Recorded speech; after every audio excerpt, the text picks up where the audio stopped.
Consultation is really a coordinated sequence of activities that starts with entry and ends with closure, which includes feedback and evaluation. And it's really about a identifying, problem-solving process to help people gain skills, to help organizations or programs grow and develop. And as important as the process is, we also believe that there are very particular consultant characteristics that are also very critical. That the consultant looks out for their own self-development in their field or in their area and consistently updates their knowledge, materials, resources, and technology to make sure their toolkit is pretty big. That they are sensitive and knowledgeable of the diversity, culture, and context for the program, that they know their audience. That they enter a program with sponsorship so that the change that they bring is sustainable. That they are flexible, optimistic, and charismatic to engage folks. That the consultant is resourceful and creative and comes with a wide range and scope of resources, materials, research, tools, strategies, materials, technology, and that they also have walked the walk of the person or audience that they are trying to reach.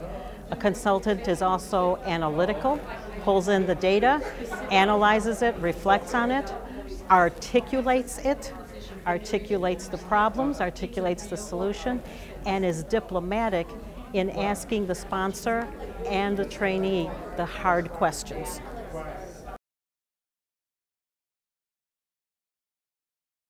I'm going to talk about the knowledge and skills that you need to have that are related to the instructional approaches that a consultant, an effective consultant needs, because we talked kind of a bit about that.